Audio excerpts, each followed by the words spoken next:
Oke, selamat pagi, siang, sore, ataupun malam bagi yang nonton di jam berapapun. Kami dari grup E1 akan menjelaskan tentang sustainability product. Yang kami bawakan adalah tumbler. Dan produk yang diambil adalah Stanley dan juga Corkcicle. Oke, langsung saja ke bagian pertama yaitu background atau latar belakang. Di mana digital influence atau perubahan digital itu membawa pengaruh terhadap gaya hidup orang dalam membawa air minum ataupun lain. Dan juga ini berpengaruh pada purchase intention dan juga lebih ke ngarah bagaimana keberlanjutannya. Dan orang banyak berubah yang semulanya gaya hidup membeli air yang botolnya sekali pakai, ini bisa dipakai berulang kali. Oke, selanjutnya ada dari objektif yang akan dijelaskan oleh Rafa. Oke, tadi kan si Rafli udah jelasin nih tentang fenomena di mana orang-orang sekarang ngebawa tumbler kemana-mana kan. Semua Benar. aktivitas mereka mulai dari di kantor, kemudian mereka berolahraga, pasti udah pada bawa tumbler sendiri nih. Nah, sekarang kita mulai nih. Apa sih yang mau kita teliti di sini? Jadi objektif pertamanya adalah kita mengetahui consumer preference itu apa sih?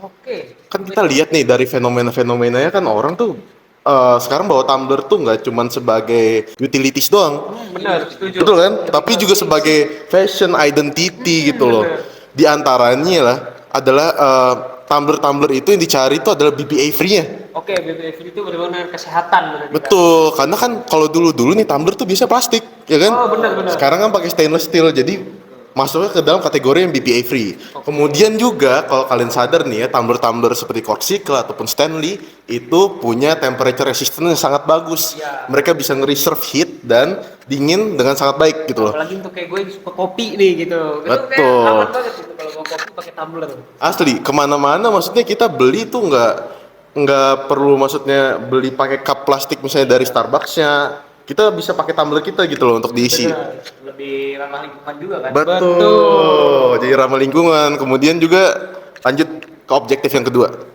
Objektif keduanya adalah kita understand dulu nih market trends dari tumbler itu gimana sih sebenarnya ya kan?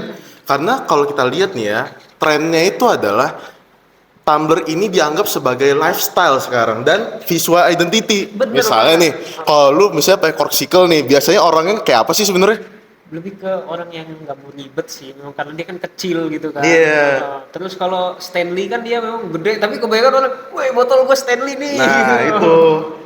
Jadi sekarang tumbler tuh nggak cuma sebagai utilities tapi juga sebagai visual identity. Kemudian juga sekarang kita mulai shifting nih dari durability dan functionality juga. Karena kalau kita lihat nih, tumbler-tumbler sekarang lebih durable tahu. Oh benar. Ya kan betul kan? Betul. Dulu kan dari misalnya plastik ke stainless gitu loh. Dan juga sekarang tumbler-tumbler ini mengedepankan namanya adalah relevance dalam adaptasi. Ya kan? Benar. Mengedepankan sustainability. Betul. Salah satu hal yang kita junjung tinggi di UMN juga. Iya betul banget. Namanya adalah Sustainability Development Goals alias SDG. Tujuan dari PBB sih sebenarnya. Betul. Kita langsung lanjut ke selanjutnya untuk product knowledge. Oke, boleh nih Brian jelasin gitu. Oke, untuk saya kan menjelaskan produk knowledge untuk Stanley ya. Nah, jadi Stanley ini gambaran singkatnya dia itu udah ada dari 1913. Yang kita bisa bilang udah lebih dari 100 tahun ya berarti. 103 tahun lebih tepatnya. 13. Nah, iya 113 tahun, sorry. Nah, kira-kira tuh bisa dibilang umur yang sangat panjang untuk satu brand atau produk ya. Betul. Itu Nah. kebetulan seumuran nama Brian. Nah, jadi saya akan ngasih tahu sih sedikit gambarannya gimana sih dia itu bisa bertahan 113 tahun. Itu yang sangat angka yang sangat mengagumkan ya. Nah, jadi dia ini memang sudah punya branding yang sangat kuat ya Stanley ini. Dia itu bisa seperti yang udah dijelaskan sama rekan saya tadi, dia itu bisa nahan dingin dan panas up to atau sampai 12 jam. Nah, dia ini juga punya quality yang sangat-sangat bagus di mana dia pakai stainless steel 18. Nah, itu 18 banding 8 itu dia udah yang salah satu stainless steel yang paling bagus untuk kualitas saat ini untuk produk minuman atau yang bisa buat makanan ya. Nah, karena dia juga pakai stainless steel ini atau baja tahan karat, dia itu juga nggak bisa berkarat. Nah, juga dia terbebas dari BPA. Nah, seperti yang dibilang tadi BPA free. Nah, BPA ini tuh biasa ditemukan memang di bahan-bahan tumbler plastik. Kenapa sih? Karena BPA itu adalah bahan pengeras plastik. Jadi hampir nggak mungkin ditemukan di brand-brand seperti Stanley atau Corsical, betul kan? Betul. Oke, lanjut. Lanjut ke consideration, ada dari Rafa bakal jelasin tentang consideration. Nah, kita sekarang mulai pembahasannya agak teknis sedikit nih, karena berbau data nih, ya kan? Berbau data, uang, Uang, bah, ya kan? Jadi kalau misalnya kita lihat nih ya, kita mulai dari forecasting tentang market growth untuk tumbler gitu loh. Di Indonesia sendiri per 2025, nilai dari nilai marketnya itu sekitar 8 billion, ya kan? Gede banget ya. Gede banget kan? Dan kedepannya sendiri akan peaknya sampai di angka 10 billion Oke. di tahun 2029. Jadi kalau misalnya kalian lihat nih analisis market aja ya, kalau si market tumbler ini udah sangat gede gitu loh, ya kan? Kemudian juga kalau kalian tahu annual production untuk tumbler nih ya di dunia utamanya untuk stainless steel tumbler itu mencapai 200 juta tumbler per tahun. Banyak banget kan? Banyak banget ya. Berapa banyak orang tuh yang beli tumbler kayak gitu tuh? Itu kayaknya hampir sependuduk Indonesia hampir dapet semua. Nah iya kan? Oke, next. Kemudian kita masuk nih ke dalam market share. Tapi uniknya nih ya, uniknya Corsica sama Stanley itu ternyata bukan salah satu market share paling gede untuk jenis tumbler gitu loh. Oh iya. Iya, jadi untuk sekarang market share tumbler itu masih didominasi dari tumbler-tumbler plastik. Contohnya misalnya seperti ya Holdings dan lain-lain gitu loh. Mungkin kalau misalnya kalian tahu di Indo nih mereknya Lion Star misalnya. Iya. Nah, itu juga gede tuh ya kan. Itu gede sih. Nah, jadi sebenarnya mungkin di pertanyaan kita adalah kenapa yang kita lihat tuh banyak Corsica sama Stanley tapi kenyataannya market share mereka ternyata nggak sebanyak itu gitu loh. Itu juga fenomena yang harus kita teliti tuh. Kita lanjut nih. Oke. Selanjutnya ada Nits yang bakal jelasin sama Brian. Nah, saya kan menjelasin Stanley Needs ya sekarang. Nah, Stanley Needs itu jadi untuk pelanggannya Stanley itu atau customernya yang pengguna Stanley. Nah, ada tiga, jadi dibagi jadi tiga. Ada basic needs, psychological needs, ada juga self actualization. Nah, kalau basic needs ini seperti yang kita tahu botol minum tuh apa sih kegunaannya? Basicnya ya pasti dong untuk minum. Nah, jadi untuk bawa minum kemana-mana. Jadi nggak perlu beli-beli terus. Oke. Nah, kalau untuk psychological need, nah untuk psikologinya ini, jadi orang beli tumbler itu karena dia itu trendy. Oh, oke. Nah, trendy habis itu juga punya desain-desain yang memang suitable buat apa sih namanya generasi sekarang. Habis itu juga populer memang di kalangan anak-anak muda. Juga ngasih kesan yang eksklusif karena brand ini. Nah, untuk self actualizationnya dia itu kenapa orang-orang beli Stanley atau Corsica ini? Karena brand-brand tumbler kayak gini itu mendukung eco-friendly atau sustainable ini lifestyle. Jadi kita juga seperti yang udah kita gambar-gambarkan dari tadi itu mendukung sustainable lifestyle ya. Jadi SDGs tadi bisa ya jadi terpenuhi lah dari dalam diri kita itu sendiri, kayak ada perasaan puas tersendiri ya. Betul. Actualization. Learning type 1. Oke ya. Oke, dari ada dua stimulus di sini di mana ada tentang unconditional stimulus sama response. Oke. Gue bakal jelasin yang pertama dari unconditional, di mana dia ini orang yang milih estetik dan juga stylish gitu desainnya. Terus dia juga orang yang senang berkolaborasi dengan beberapa artis ataupun selebriti yang di endorse gitu. Terus dari stimulus unconditional response, dia itu lebih ke arah apa ya, rasa customer gitu tentang kayak kebanggaan, stylish dan juga eksklusivitas dari produk tersebut. Oke, selanjutnya ada conditioning bakal dijelasin sama Rafa. Jadi proses conditioning ini adalah dimana kita tuh tumbler itu nggak cuman maksudnya sebagai utilities tapi juga di pair dengan lifestyle kita. Gitu. Jadi secara visual itu misalnya pakai Corsica itu kan kesannya clean ya kan, clean dan elegan. Jadi itu jadi salah satu maksudnya alasan kenapa orang-orang tuh milih itu gitu loh.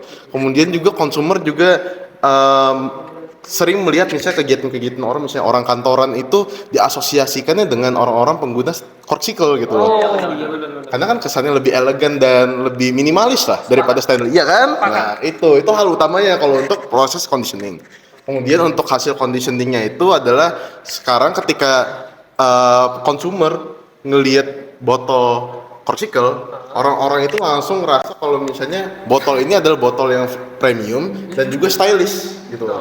Karena memang botol itu sering digunakan untuk lifestyle mereka gitu loh, mulai dari ketika mereka bercengkrama dengan teman-teman mereka ataupun pergi ke kantor dan lain-lain. Kemudian juga produk-produk ini menjadi simbol juga gitu loh. Bukan hanya tumbler intinya. Betul, jadi asosiasinya nggak cuma sebagai utilities tapi sebagai identity dari penggunanya. Oke, selanjutnya ini ada untuk Stanley sendiri, di mana untuk stimulus unconditional itu ada seperti viral, terus ada influencer and user generate content gitu ya, atau UGC itu sekarang sangat berpengaruh gitu. Terus ada image trendy tadi juga udah diikutin gitu. Dan untuk yang respons itu ada biasanya berhubungan dengan FOMO ya, emang FOMO ini kayaknya sekarang jadi masalah banget gitu ya. Iya. Kayak jajan gue juga FOMO sih. Nah, Bisa jadi. Bisa jadi. Bisa Iya. jadi nih. Oke, dari conditioning boleh nih, Rafa kasih tahu nih. Nah, kalau misalnya kita lihat nih kan emang rata-rata orang tuh FOMO kan. Jadi orang-orang zaman sekarang itu gampang terinfluence untuk membeli satu barang. Jadi biasanya Stanley ini muncul di konten-konten yang viral gitu loh. Dan salah satunya adalah misalnya influencer terkenal. Contohnya Rafli. Nah, contohnya misalnya Rafli ya. Amin. Amin. Itu jadi bikin orang tuh terinfluence untuk menggunakan Stanley gitu loh. Dan juga Stanley ini terasosiasikannya biasanya kepada orang-orang yang punya lifestyle yang aktif gitu loh. Oh iya. Jadi mereka yang suka olahraga itu biasanya diasosiasikan dengan pengguna Stanley. Oke, selanjutnya ini ada learning types 2. Oke, itu bakal dijelasin sama Mas Brian. Oke, untuk learning type 2-nya Stanley ini itu judulnya itu instrumental condition. Nah, jadi di instrumental condition ini kita ada positive reinforcement, negative reinforcement, ada juga reward-nya, punishment-nya juga, dan habit formation-nya. Nah, jadi untuk positifnya itu si Stanley ini tuh seperti yang udah kita gambarkan dari tadi, memang durable banget. Nah, juga bisa nahan panas dan dingin yang sangat lama ya. Juga cocok untuk outdoor dan aktivitas fisik yang berat karena dia punya kapasitas yang cukup tinggi. Nah, untuk negative reinforcement-nya itu ada menghindari beli terus tuh botol-botol yang kayak botol-botol plastik yang sekali pakai. Iya, benar. Betul. Nah, itu juga ngehindarin chemical-chemical yang berbahaya seperti BPA tadi. Nah, untuk rewardnya apa sih? Nah, rewardnya itu dibagi jadi 3 nih, dibagi kecil-kecil ya. Ada functional reward, emotional reward, dan social reward. Nah, untuk punishment-nya itu juga kalau nggak gunain tumbler ini tuh, karena nggak gunain tumbler ini tuh bisa jadi impractical atau itu apa sih? Jadi itu nggak praktis. Juga wasteful itu apa sih? Itu buang-buang nyampah lah ya kita bisa bilangnya, karena kalau kita beli botol sekali pakai itu sampahnya balik lagi kemana? Nah, itu dia loh. Nah, untuk habit formation itu, nah habit orang-orang yang pakai Stanley ini tuh biasanya itu untuk ke gym, traveling, dan aktivitas fisik atau kerja yang fisik lah ya. Dan repeated use atau pemakaian yang berulang. Oke, lanjut. Oke. Ngomongin tadi udah learning types, kita langsung lari ke learning journey. Oke, ada yang pertama nih, yaitu basic concept attitude. Ini konsep dasar tentang attitude. Ya, lo ngerti lah attitude itu apa sih gitu. Oke, jadi kalau di Tumblr ini lebih ke ngarah consumer evaluation gitu, di antara positif dan juga negatif terhadap sebuah produk. Lalu untuk strukturnya itu ada effective, behavior, dan untuk attitude structure selanjutnya itu ada kognitif. Dimana kalau Stanley itu juga dia lebih ke arah durable, that's capacity, lalu untuk cortical itu lebih ke stylish design. Dan ini juga berhubungan dengan pengaruh dari dunia digital, di mana review konten seperti Shopee dan TikTok itu mempengaruhi terhadap impulsif buying ya sekarang ini. Kayaknya ini jadi pembahasan banget itu impulsif buying sekarang. Itu fenomena kayaknya sangat relevan deh buat generasi kita ya. Benar banget. Dan yang pastinya ini lagi-lagi membahas tentang keberlanjutan dan juga gaya hidup yang lagi naik nih kayak gitu ya. Oke, Oke, untuk learning journey 4 ini, nah kita ngebahas theory of reason action TRA dan theory of plain behavior TPB. Nah, untuk TRA ini itu tuh dia ada attitude toward behavior. Nah, ada juga subjective norm atau social influence. Nah, kalau TPB itu ada perceiving behavior control. Nah, TPB ini tuh teori yang merencanakan, ya pokoknya terencana deh. Jadi ada beberapa faktornya yang jadi perencanaan dia ya. Nah, analisisnya itu untuk positive attitude itu nggak selalu sesuatu yang kalau customernya ini positif ya, nggak selalu itu mengarahkan ke pembelian juga. Nah, behavior konsumennya ini tuh dibentuk itu dengan kombinasi dari positive attitude, social pressure atau tekanan publik, ada perceiving control juga, supporting factor, dan terakhir itu behavior intention. kemudian ini ke learning journey 5 yaitu cognitive dissonance akan dijelasin sama Rafa. Langsung nih kita masuk ke cognitive dissonance. Jadi biasanya nih ya, buyers itu ada nih kondisi namanya buyer's remorse. Buyer's remorse itu apa sih sebenarnya? Jadi itu adalah ketika buyer ini secara mental, maksudnya secara psikologis itu mereka merasa discomfort after purchasing suatu barang karena misalnya nih harganya mahal. Jadi ini sangat relevan nih karena dua brand yang kita teliti ini untuk harga tumbler ya pada umumnya cukup mahal gitu loh, cukup brandy lah kasarnya gitu. Nah jadi biasanya itu timbul buyer's remorse ketika misalnya Rafli nih misalnya beli Stanley tuh, ketika setelah beli tuh pasti ada rasa nggak enak gitu loh karena beli barang itu. Nah tapi gimana sih caranya brand-brand ini menghilangkan buyer's discomfort ini gitu loh? Di antaranya itu adalah memberikan asuransi dan garansi untuk produk mereka. Jadi si buyers ini ngerasa aman dengan produk yang telah mereka beli gitu loh, merasa worth it gitu loh. Itu salah satu contoh dari augmented product dari Stanley ataupun Corsicle. Kemudian juga masuk ke dalam social proof dan community, karena kalau misalnya kita lihat untuk komunitas dan ruang lingkup sosial orang-orang yang menggunakan Stanley atau Corsicle sendiri kan cukup middle to high class ya kan. Jadi dengan adanya acceptance dari community, mereka jadi lebih nyaman gitu loh ketika mereka membeli barang tersebut dan menggunakan barang tersebut. Lanjut. Oke, selanjutnya ini berhubungan dengan customer journey. Customer journey 2 ini, jadi grup itu sangat punya dampak ya ke customer Tumblr ini. Nah, karena mereka itu punya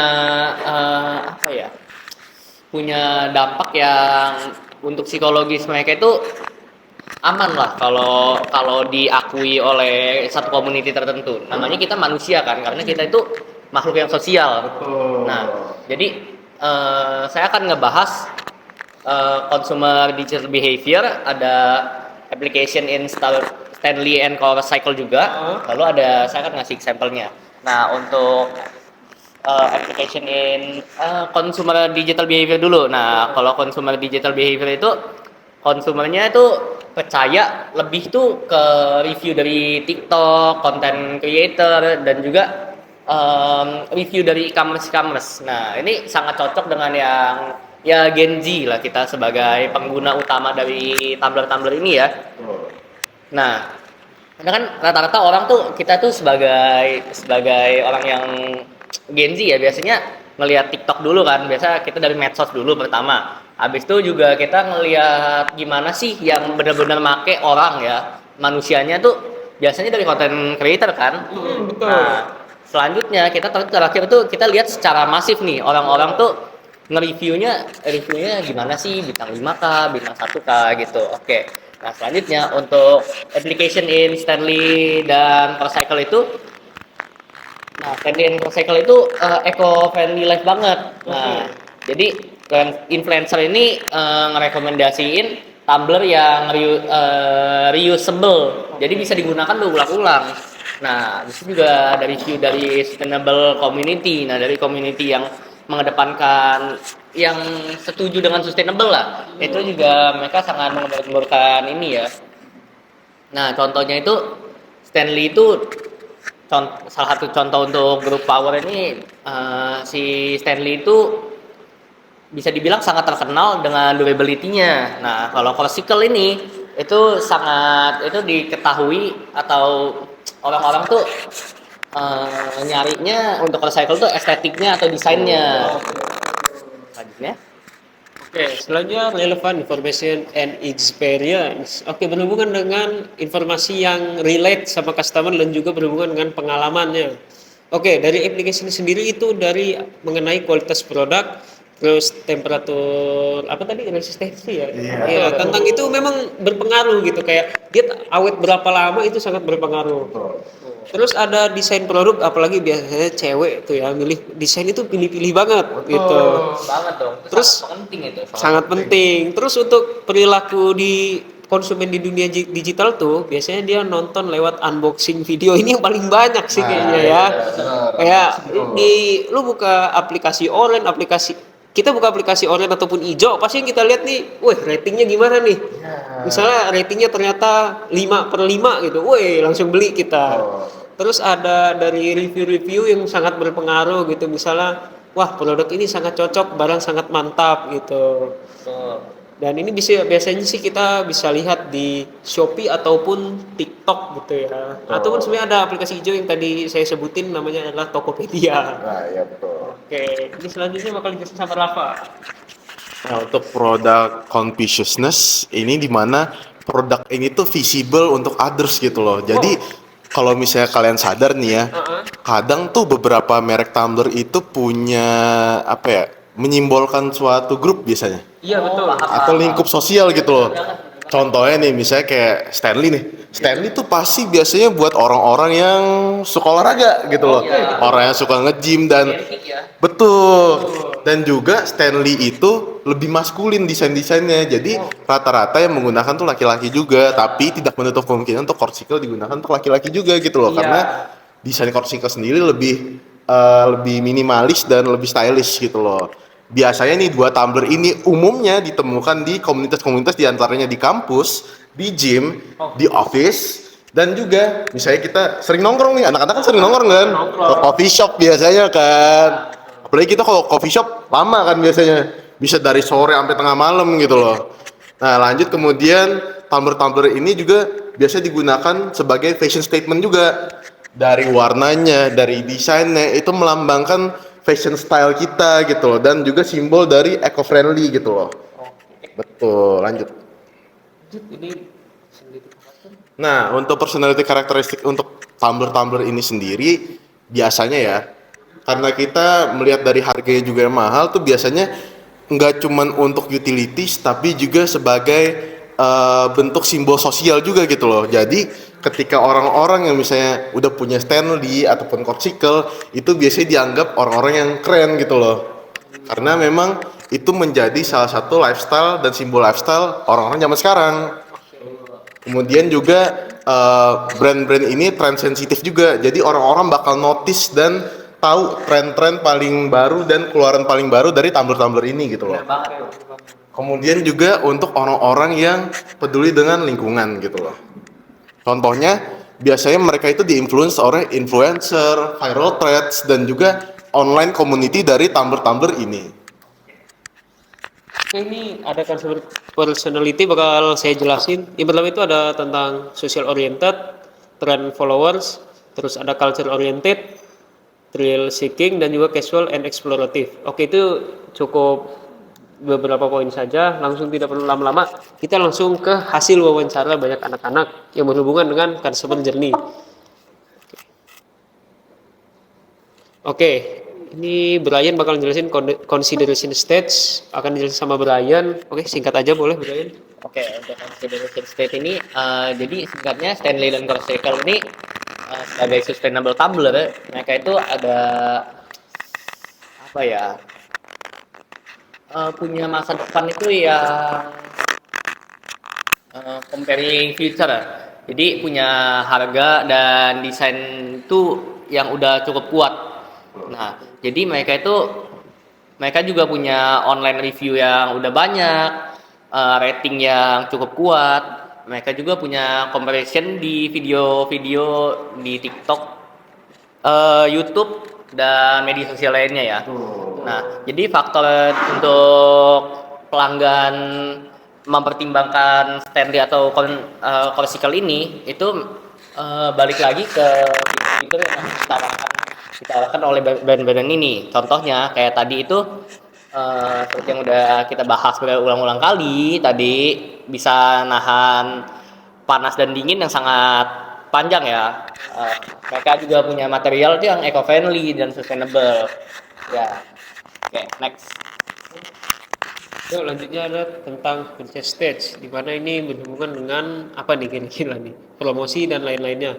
Di mana itu ada kemudahan akses menuju e-commerce, terus promosi digital yang mengarah cepat, lalu ada kemudahan dalam pembayaran gitu, dan juga kepercayaan dan juga validitas dari toko tersebut ya. Biasanya memang berpengaruh gitu.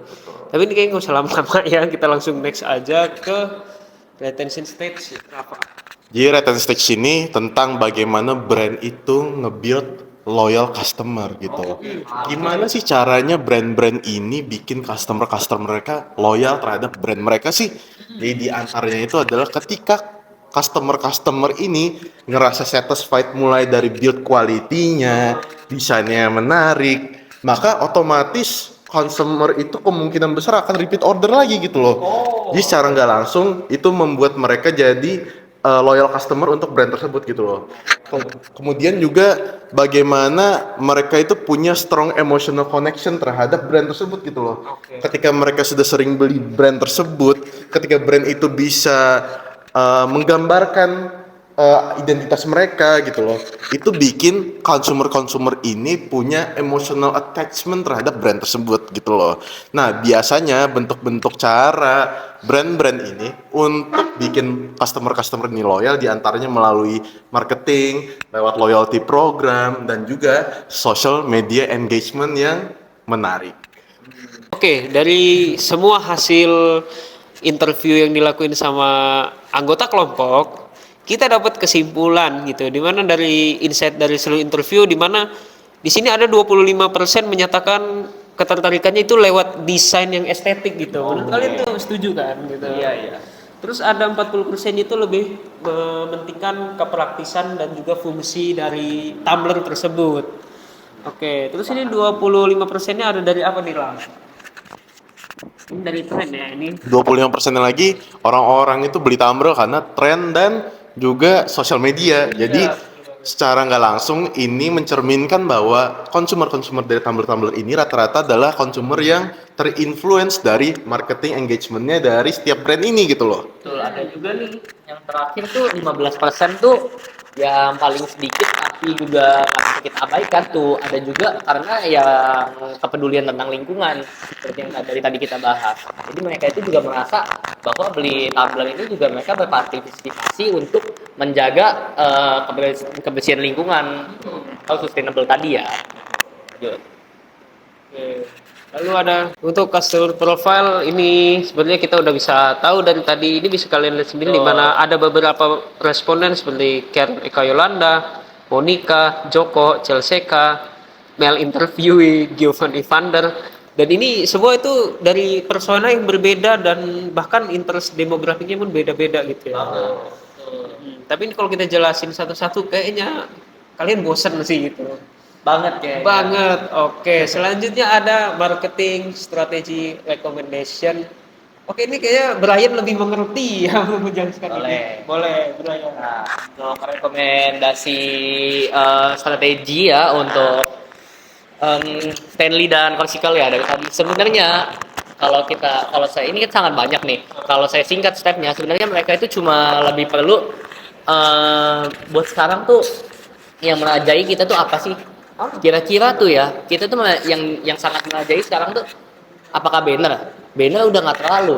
Apakah media televisi atau koran juga udah nggak terlalu. Jadi memang hidup kita itu udah hampir sepertiga lebih tuh di handphone. Jadi buat Stanley dan Corsical ini beradaptasi itu lebih lagi mengembangkan brand mereka itu yang dibutuhkan itu balik lagi memang marketing di media sosialnya, dari contohnya endorse untuk content creatornya, marketing mereka dilebihkan lagi, platform checkout online juga bisa jadi websitenya. Nah, jadi dari hal-hal ya bisa saya simpulkan itu untuk rekomendasi strategi buat mereka ini untuk mengembangkan lebih lagi di platform media sosialnya. Oke. Kalau gue menanggepin sih ini tadi yang udah jelasin Brian emang relate banget gitu ya.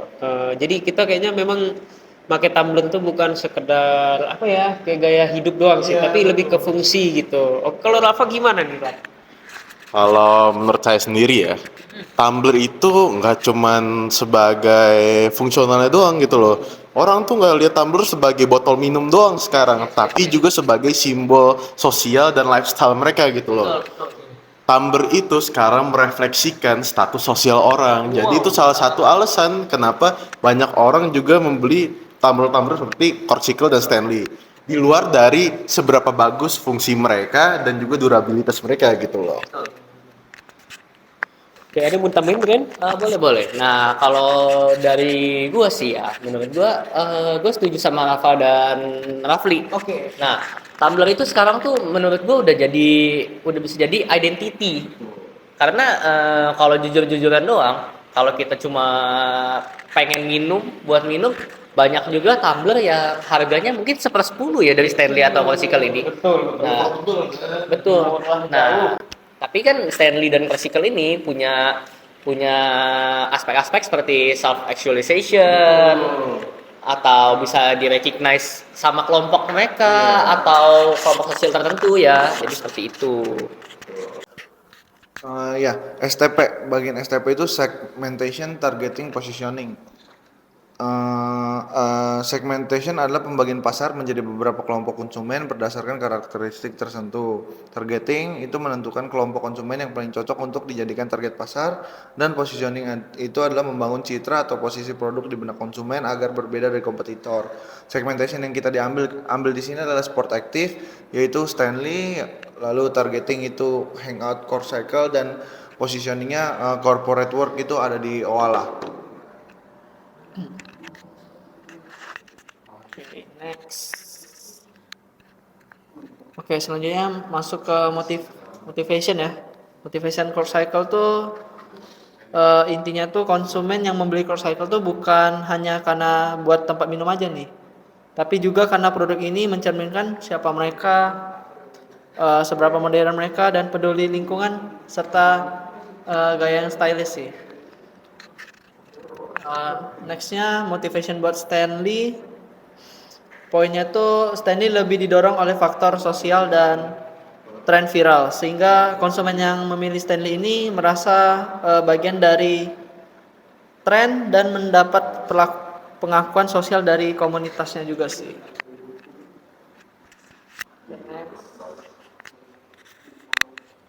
Selanjutnya di sini ada self image. Self image itu seperti apa? Kayak misalkan konsumen memakai produk tersebut. Contohnya di sini ada Corsicle. Self image pengguna Corsicle yaitu adalah seperti individu yang modern, stylish, dan peduli lingkungan. Kalau individu Stanley, dia lebih ke pribadi yang aktif, praktis, dan bertanggung jawab terhadap lingkungan. Oke, selanjutnya di sini ada learning types 3 dari Corsicle. Ya intinya Corsicle itu berhasil memanfaatkan observational learning melalui budaya influencer dan exposure media sosial. Orang membeli ini karena melihat orang lain memakainya, bukankah hanya karena iklannya. Oke, nextnya buat Stanley nih. Jadi buat Stanley, intinya Stanley ini mengubah tumbler yang biasa menjadi produk yang stylish, yang lebih viral melalui observation conditioningnya dan pemasaran berbasis influencer yang mereka lakukan. Jadi kuncinya FOMO dan identitas sosial. Ini ada learning journey 2. Learning journey 2 di sini ada cognitive component yaitu belief.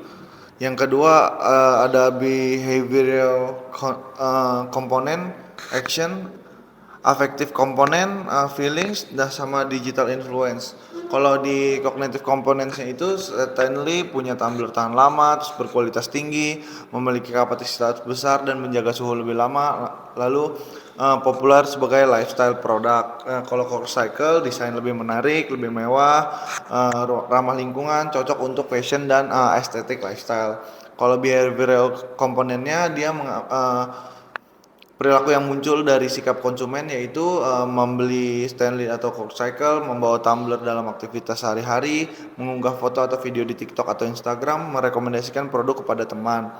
Afektif komponennya perasaan konsumen terhadap produk, bangga menggunakan tumbler premium, merasa lebih modern dan trendy.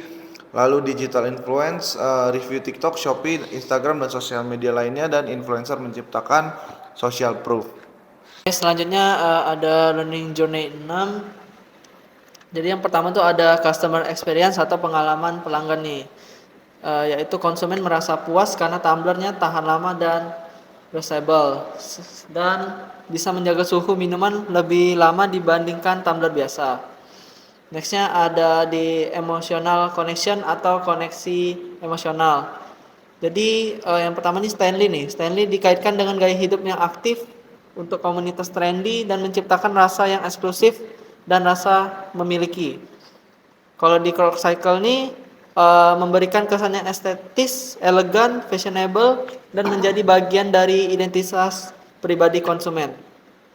Dan ada juga brand loyalty behavior atau perilaku loyalitas merek. Jadi konsumen yang melakukan repeat purchase untuk warna atau koleksi baru dan bisa membawa tumbler dalam aktivitas sehari-hari mereka. Selanjutnya ada result. Nah, Stanley dan Core Cycle ini berhasil membangun basis pelanggan yang loyal. Produk menjadi bukan sekadar benda fungsional, tapi juga sebagai simbol gaya hidup, dan kepuasan pelanggan meningkatkan keterlibatan jangka panjang terhadap brand. Terakhir ada customer journey 5 nih. Jadi poin yang dapat disampaikan di sini adalah tahap yang paling powerful ketika konsumen puas, mereka secara sukarela menjadi pemasaran gratis untuk brand-brand ini, serta Stanley dan Core Cycle berhasil menjadi tahap ini karena kombinasi kualitas produk, nilai estetika, dan identitas gaya hidup mereka yang sangat kuat. Pada bagian product knowledge, saya akan menjelaskan mengenai Coxicle. Coxicle merupakan brand tumbler dan botol minum premium yang berasal dari Amerika Serikat. Salah satu keunggulannya adalah teknologi triple layer installation yang mampu menjaga minuman tetap dingin selama 9 hingga 25 jam dan hangat selama 3 hingga 12 jam. Selain berfokus pada kualitas produk, Coxicle juga menjadikan sustainability atau keberlanjutan sebagai bagian dari identitas mereka. Produk-produknya dirancang untuk digunakan berulang kali sehingga dapat mengurangi penggunaan botol plastik sekali pakai. Coxicle juga mendukung upaya pengurangan sampah plastik di tempat pembuangan akhir maupun di lautan. Bahkan perusahaan berkomitmen untuk menghilangkan penggunaan plastik sekali pakai pada kemasannya dan terus melakukan inovasi yang lebih ramah lingkungan. Dengan demikian, Coxicle tidak hanya menawarkan fungsi dan kualitas, tetapi juga memberikan kontribusi terhadap gaya hidup yang lebih berkelanjutan. Selanjutnya, kebutuhan atau needs yang dipenuhi oleh Coxicle. Pertama adalah basic needs atau kebutuhan dasar yang mencakup kebutuhan fisiologis dan keamanan. Coxicle sendiri mampu menjaga suhu minuman tetap ideal, aman digunakan karena bebas BPA, serta memiliki daya tahan yang baik. Kedua, psychological needs yang berkaitan dengan kebutuhan sosial dan penghargaan diri. Desain Coxicle yang stylish dan estetik membuat penggunanya merasa lebih percaya diri dan cocok digunakan di berbagai aktivitas maupun lingkungan. Ketiga, self-actualization. Melalui pilihan warna dan desain yang beragam, konsumen dapat mengekspresikan kepribadian serta menunjukkan gaya hidup modern dan mindful. Terakhir, sustainability needs. Penggunaan tumbler yang dapat dipakai berulang kali membantu konsumen menjalani gaya hidup yang lebih ramah lingkungan dan mengurangi limbah plastik. Singkatnya, Corkcicle mampu memenuhi kebutuhan fungsional, emosional, hingga kebutuhan gaya hidup konsumennya. Oke, pada bagian motivasi, terdapat dua jenis motivasi utama yang mendorong konsumen membeli Corkcicle. Pertama adalah utilitarian motivation atau motivasi fungsional. Konsumen memilih Corkcicle karena produk ini dapat digunakan berulang kali sehingga membantu mengurangi penggunaan plastik sekali pakai. Selain itu, tumbler ini menjadi solusi praktis untuk memenuhi kebutuhan hidrasi sehari-hari dan sesuai dengan gaya hidup modern yang mengutamakan efisiensi. Kedua adalah hedonic motivation atau motivasi emosional. Desain Corkcicle yang elegan dan estetik memberikan kepuasan emosional bagi penggunanya. Konsumen juga merasa bahwa pengguna produk ramah lingkungan mencerminkan identitas diri dan gaya hidup mereka. Selain itu, produk ini sering dibandingkan di media sosial sehingga memberikan pengalaman yang menyenangkan dan meningkatkan kebanggaan penggunanya. Jadi, pembelian Corkcicle tidak hanya didorong oleh manfaat fungsional tetapi juga nilai emosional dan gaya hidup yang ditawarkan. Selanjutnya adalah learning types 2, yaitu instrumental condition pada Corkcicle. Pertama, positive reinforcement. Konsumen mendapatkan pengalaman positif dari desain yang menarik, kemampuan menjaga suhu minuman, dan citra yang ramah lingkungan. Pengalaman positif ini mendorong mereka untuk melakukan pembelian ulang dan menjadi lebih loyal terhadap merek. Kedua, reward. Reward yang diterima tidak hanya bersifat fungsional, tetapi juga emosional dan sosial. Pengguna merasa lebih stylish, modern, serta dipandang sebagai individu yang peduli lingkungan. Ketiga, negative reinforcement. Konsumen ingin menghindari kepenggunaan botol plastik sekali pakai dan kekhawatiran mereka terhadap BPA. Karena itu, mereka beralih ke tumbler sebagai solusi yang lebih aman dan berkelanjutan. Keempat, punishment. Ketika tidak menggunakan tumbler, konsumen dapat merasa kurang mengikuti tren dan kurang mendukung gaya hidup berkelanjutan. Hal ini mendorong mereka untuk memilih produk seperti Corkcicle. Terakhir, habit formation. Penggunaan yang berulang dalam aktivitas sehari-hari membuat produk menjadi bagian dari kebiasaan dan membentuk keterikatan terhadap merek. Melalui proses ini, Corkcicle berhasil membangun loyalitas konsumen dalam jangka panjang. Pada Learning Journey 3, kita membahas bagaimana cara mengubah sikap konsumen. Sikap konsumen dapat berubah melalui pengalaman pribadi, media, dan rekomendasi dari orang lain atau word of mouth. Beberapa strategi utama yang dapat dilakukan adalah mengubah keyakinan konsumen terhadap produk, membangun citra merek yang positif, dan menonjolkan keunggulan dibandingkan pesaing, mengurangi hambatan pembelian, serta menciptakan pengalaman merek yang konsisten. Cara yang paling efektif untuk mengubah sikap konsumen adalah melalui trial atau pengalaman langsung, social proof dari influencer, pengalaman pengguna yang positif, serta komunitas dan konten yang dibuat oleh pengguna. Dari analisis yang ada dapat disimpulkan bahwa sikap konsumen tidak berubah hanya karena iklan. Perubahan sikap terjadi melalui kombinasi pengalaman, emosi, dan validasi sosial secara bertahap membentuk persepsi konsumen terhadap merek.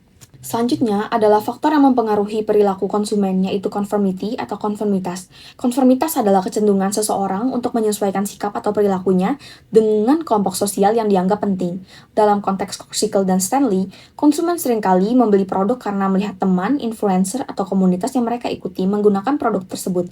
Ketika tumbler menjadi simbol gaya hidup modern dan ramah lingkungan, banyak konsumen terdorong untuk mengikuti produk yang sama agar merasa diterima dalam kelompok sosialnya. Oleh karena itu, pengaruh sosial, tren media sosial, dan rekomendasi dari lingkungan sekitar memiliki peran besar dalam membentuk keputusan pembelian konsumen. Pada tahap pertama, consumer journey, yaitu awareness stage, konsumen mulai mengenal produk untuk pertama kalinya. Biasanya, konsumen menemukan Corkcicle dan Stanley melalui media sosial seperti Instagram, TikTok, dan YouTube. Influencer serta konten kreator yang membahas gaya hidup ramah lingkungan turut membantu meningkatkan kesadaran merek. Pada tahap ini, konsumen mulai menyadari pentingnya mengurangi penggunaan botol plastik sekali pakai dan mencari alternatif yang lebih berkelanjutan. Selain itu, desain yang menarik, pilihan warna estetik, serta tren gaya hidup hidrasi membuat produk ini lebih mudah viral di platform digital. Konten promosi, ulasan pengguna, dan user-generated content juga meningkatkan rasa penasaran konsumen, sehingga mereka tertarik untuk mencari produk tersebut dan mencari tahu informasi lebih lanjut mengenai produk tersebut. Dengan kata lain, tujuan utama dari tahap awareness adalah membuat konsumen mengenal, memperhatikan, dan mulai tertarik terhadap merek ini. Oke, kayaknya ini udah cukup pembahasan kita, dan ini kita juga mencakup beberapa sumber referensi seperti dari Liputan 6, survei tentang kegunaan konsumen yang utamakan harga murah daripada barang-barang seperti yang BPE di galon gitu. Terus ada beberapa lainnya gitu ya, media yang kita ambil sebagai referensi. Dan juga kita mau ngucapin terima kasih kepada anggota tim dan juga Ibu Ana Riana Putria selaku dosen dari mata kuliah Consumer Digital Behavior. Dan nanti kita bakal nampilin video wawancara salah satu persona pengguna Tumblr ini gitu. Nanti jangan lupa tonton.